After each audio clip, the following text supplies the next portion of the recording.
Hello, hello, hello. It's time to show off my August pickups before I take off on vacation at the beginning of September.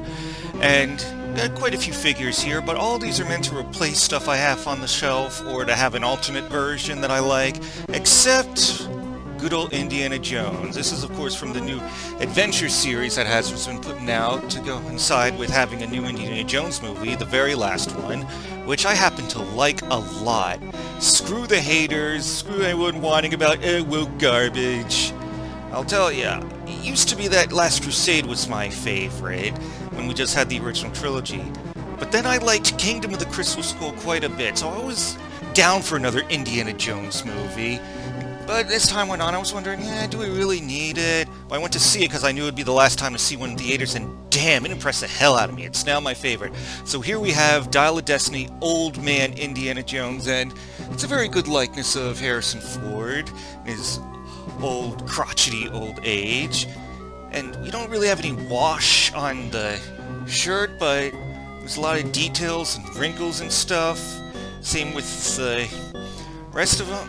Got a very pliable plastic for the coat, so it doesn't hinder articulation much, but this kind of feels off. We don't have any double-jointed limbs, but we still got better than 90 degrees for the arms, and also for the legs. You can get them in some poses, and we even have some details for the lacing on the shoes. It's not any shading and extra paint decos like on other versions of Indiana Jones. But this is also the whip that comes from the Temple of Doom version, because I wanted them lashing out something all Castlevania style. It comes with some good accessories, satchel with 2 colors, plastic, like a little glint of metal here, lots of wrinkles, lots of detail, and this backpack with all sorts of gear. Yeah, I like this a lot. This sports almost as much detail as your standard G.I. Joe classified figure, and since I ended up liking Kingdom of the Crystal Skull and Dial Destiny so much, I'm glad to have an old Indiana Jones figure for the shelf to represent him on the shelf, to have something else in the movie section. So yeah, good stuff. But now let's go to the stuff that's meant to be replacements for stuff. Let's start with DC, Wonder Woman. There was a collectibles sale outside a local toy hunt. I decided to go just for the heck of it, knowing that I had to kind of watch my money, but I found this in the box for $5. This was back when Mattel still had the licenses and was doing their own multiverse line. People have criticized her face sculpt for this, but I can deal. What I really wanted was a version of Wonder Woman that had more prominent, bigger Amazonian bracelets. And just overall looked better, looked a bit bulkier, looked a bit meaner, looked a bit more ready to kick ass. The one thing I don't like is, as much as I like both the Wonder Woman movies, I detest the gladiator skirt thing. It makes me feel like she's gonna do some flipping around and I'm gonna get a glimpse of something I shouldn't. It just makes me uncomfortable. But let me show you what I had beforehand to represent Wonder Woman. The old DC Universe Classics, which, I don't know, it's good for what it was. It was a good figure back then, but now it's just kind of showing its age. The bracelets aren't big enough, and I got a version where the paint's wearing off anyway. Yeah, even the face, it's starting to look kind of raggedy, so the only gripe I have is stupid gladiator skirt, and this comes off way too easily, but oh well, can't have everything. And I still do have the accessories for the extended lasso and her sword, but I couldn't find it before I started filming this, so whatever. Come on, stand! 1D, 1D. Come on. Alright, there we go. Now let's move. For real. And see, there goes her lasso.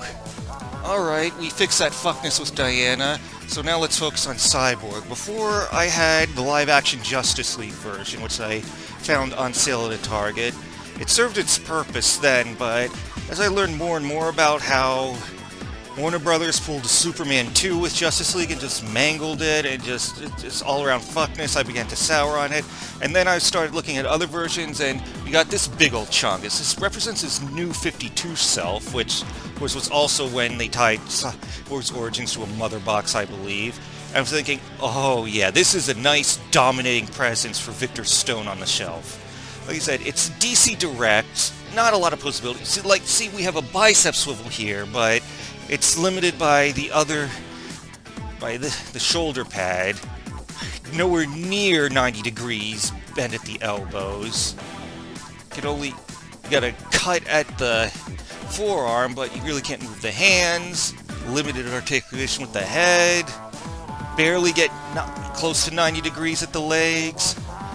You can only move the legs up and down, so why have this thing on? He looks freaking awesome. It's like the Marvel Select versions of characters like Hulk and Juggernaut. You really don't need them to be ballerinas and pose them in all sorts of crazy poses. You just need them to be big, intimidating bricks, and for Cyborg, that's good enough for me. I'm glad I swapped him out. I don't have the older one I was using to show you in comparison, since I gave it away to a coworker's kid, but there you go. Lastly, this isn't on the shelf. I got this on my computer desk to have an alternate version of Iron Man, good old Mark I. When they first announced this one, I was wondering, do I really need this? I don't know. I like the original Iron Man armor, but I don't know.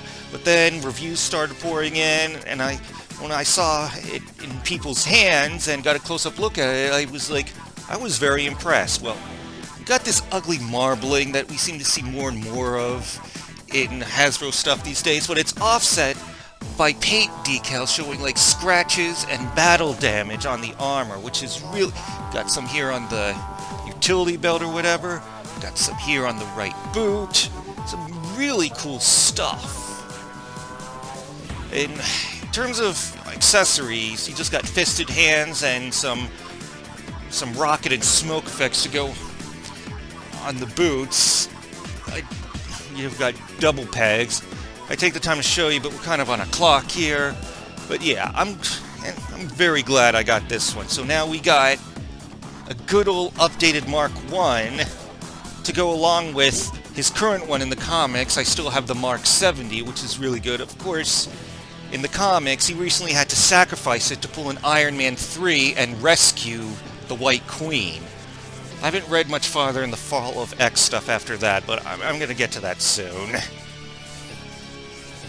So yeah, both the oldest and the newest versions of Iron Man are in my possession. And lastly, we got Spider-Man's greatest nemesis, the Green Goblin. Even though he's kind of reformed, his sins have been purged in the current continuity, and he's actually openly working with Peter Parker now, as Norman Osborn at least. Still, when you think of the best Spider-Man villains, Green Goblin is near the top or at the top, and I actually have the Toy Biz version, and for a long time I was very happy with him. I mean, it's dusty, but you can so much detail, like stitching on his pouch and on his clothes and stuff, and he's got the classic Green Goblin mug from the old Steve Ditko days. But time has gone on, and this Toy Biz one is a bit too short compared to what they come out with now, especially if you've got the taller-than-average Renew Your Vows Spider-Man. This one goes for a pretty penny, usually going for $60, but at the same place where I found Wonder Woman, someone was selling them with all the accessories for just $35. And I figured, you're not going to get a better chance. And even back then, years ago when they came out, we got the ugly marbling on the gray silvery metal, but it's offset by this nice resplendent metallic green scales. All the paint detail on the face sculpt just focus like it did for the other one. It doesn't really want to seem to focus. No stitching detail. Well, we do have some leather wrinkly detail on the pouch. But then again, they use this pouch accessory a lot for like purses for Mary Jane and what have you. Oh, and you can take the pumpkin bomb out of his hand this time, whereas in the Toy Biz one, it's kind of glued on there. But yeah, also, this rocket's platform, it makes posing him on the shelf, having him flying high above the other figures and just kind of stealing the spotlight a lot easier. So, all in all, as much as I still like the Toy Biz one in many ways, it was good that I got this one for a steal.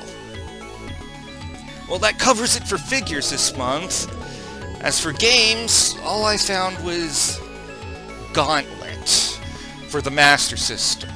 For those of you who actually had a Master System back then, for American viewers, if you're wondering why you never saw this one, it's because it's Europe only. See, we got the summary in multiple languages. It's actually a very good and faithful rendition of Gauntlet, and I'm taking this with me when I see my buddy and Candace when I go on vacation, because I just grab up whatever retro stuff I can find, some good co-op stuff, and why not? This was meant to be played co-op. Yeah, the case is beat up. I don't have the manual, but at least the card itself is in good condition and it works. So yeah. And lastly, show you what I got movie-wise.